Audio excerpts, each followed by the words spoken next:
Good afternoon. My name is Brian O'Hara, B-R-I-A-N, O''H-A-R-A. I am the Minneapolis Police Chief. This has been a very difficult week for our community here in Minneapolis. As we continue to move along this difficult path of healing, I want the community to know that even in the face of evil, the Minneapolis Police Department and all of our law enforcement partners collectively stand together with you. We stand with our families that have been affected by this senseless violence, as well as with the parish community. We will continue to be here for all of you. The men and women of the Minneapolis Police Department who responded yesterday did not hesitate. At 8:27 a.m., 911 began to receive initial calls of shots being fired.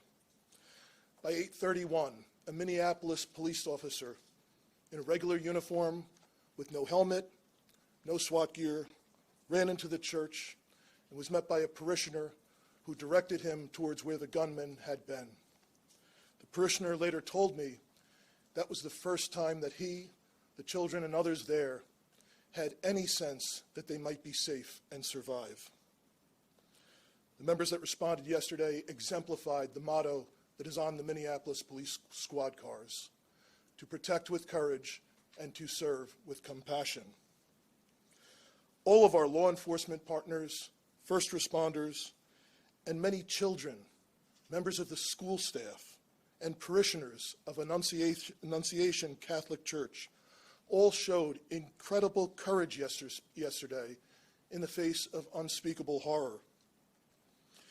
As the investigation continues, we will continue working alongside our county, state, and federal law enforcement partners as we continue to be critical as we piece together exactly what happened. At this time, we have identified a total of 20 victims that had injuries resulting from gunfire, including the 8- and 10-year-old who were killed yesterday. 15 of the injured are children between the ages of 6 and 15. 3 of those injured are adults in their 80s. Those who remain hospitalized need all of our support as we continue to pray for a speedy recovery for all of our victims. During the processing of the scene at Annunciation Church yesterday, 3 shotgun shells were recovered, along with approximately 116 rifle rounds. 1 live round was recovered from a handgun that appears to have malfunctioned as the shooter attempted to use it and became stuck in the chamber. There were 4 search warrants that were executed yesterday. 1 at the church, the others were executed at residences believed to be associated with the shooter. One of those residences was in the city of Minneapolis, a second one was in Richfield, and a third one was in St. Louis Park, which are both bordering municipalities.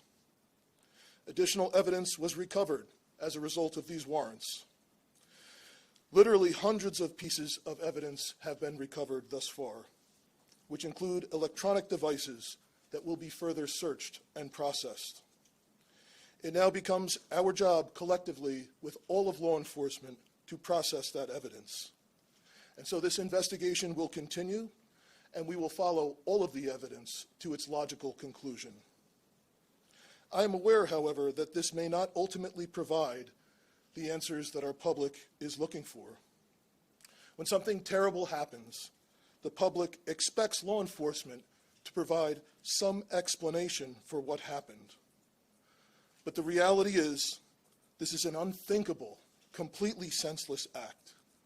Violence perpetrated against children worshiping at Mass. And no investigation, no evidence will ever be able to make sense of such an unthinkable tragedy. That being said, we will do our best to determine and identify a specific motive. What we have seen so far is this is an individual who, unfortunately, like so many other mass shooters that we have seen in this country too often and around the world, had some deranged fascination with previous mass shootings and very disturbing writings that demonstrate hatred towards many different individuals and different groups of people. And he fantasized about the plans of other mass shooters. Unfortunately, again, this has become all too common in our society. That being said, we know ultimately the purpose of the shooter's actions was to obtain notoriety for the shooter themselves. That being said, I have only said the name of this shooter once, and I'm asking members of the media to stop saying the shooter's name. That was the whole purpose of why he did this heinous act, to obtain that notoriety for themselves. As schools in our city are beginning to start this week and next, we are working with all of our law enforcement partners, county sheriffs, state troopers, and surrounding municipalities that are helping the city of Minneapolis as we step up police presence both in and around schools and around all of our houses of worship in the city. Many of our law enforcement partners are also supplementing patrols, and we could not be more grateful.